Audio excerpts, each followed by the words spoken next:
Ukraina relvajõudude maavägede reservväelaste nõukogu esimees Ivan Tõmotško rääkis teemal televisioonis, kus vastas küsimusele Ukraina kaitsjate poolt sel talvel rindel saavutatud märkimisväärsete tulemuste kohta.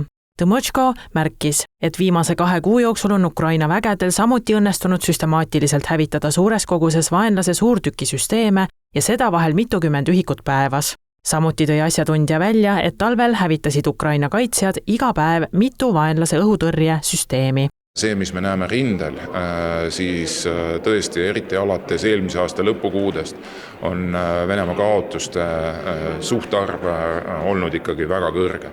Ja see me näeme ka tegelikult olukorda rindel, mis iseenesest on Ukrainale toonud viimase 4-5 nädala jooksul väga positiivseid sõnumeid. Et siin veebruarikuus vabastas Ukraina suurema territooriumi kui kaotas samal ajal ja see on esimest korda viimase 3 aasta jooksul. Et see on kindlasti miski, mis näitab, et Ukrainal on võimekus mitte ainult rinnet hoida, vaid ka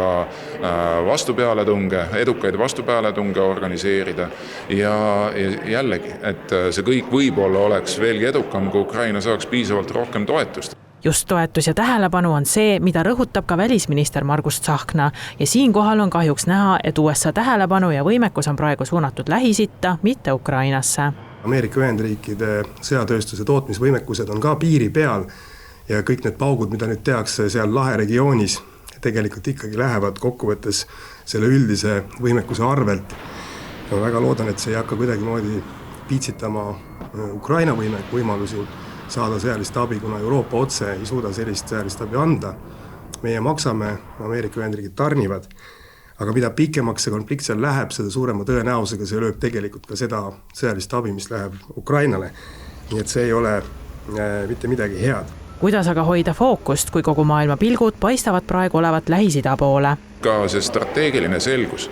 Ikkagi olukorras, et praegu, kus tundub, et ka Euroopa tasandil on natukene nagu, ma ei ütleks, et peataolek, aga selgelt sellist ühtset liini on keeruline hoida praegu nii Ukraina kui Lähis-Ida suunal üheaegselt, siis minu meelest ikkagi ülioluline on mõista, et nende sõdade puhul, mis praegu on käimas, mis sisuliselt meid on viinud sellisesse, ma ei tahaks olla liiga dramaatiline, aga minu meelest me oleme sisenenud sellisesse maailmakonflikti ooteruumi, kus veel ei ole suured jõud omavahelises otseses sõjalises kokkupõrkes, aga me võime sinna sattuda, kui tehakse rahvusvaheliselt valesid otsuseid.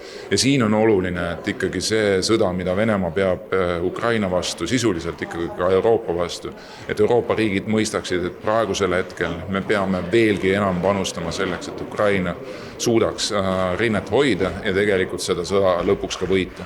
Euroopa Liidu kõrge välisesindaja Kaja Kallas ütles, et Euroopa Liit valmistab ette uut algatust, et sobitada Ukraina tööstustoodang ja Lähis-Ida riikide sõjalised vajadused. Samuti tõi ta välja, et mitmetes liikmesriikides ootavad ees valimised ning nende tulemustest sõltuvad suunad, kuhu poole toetusega liigutakse. There is series of national elections coming up in many of our member states. The outcome of some of these might have an effect on our room of maneuver in external action. We would be wise to keep this link in mind. In addition, the next weeks will indicate where we are headed in the Middle East as well as Ukraine, to say nothing of the upcoming midterm elections in the United States.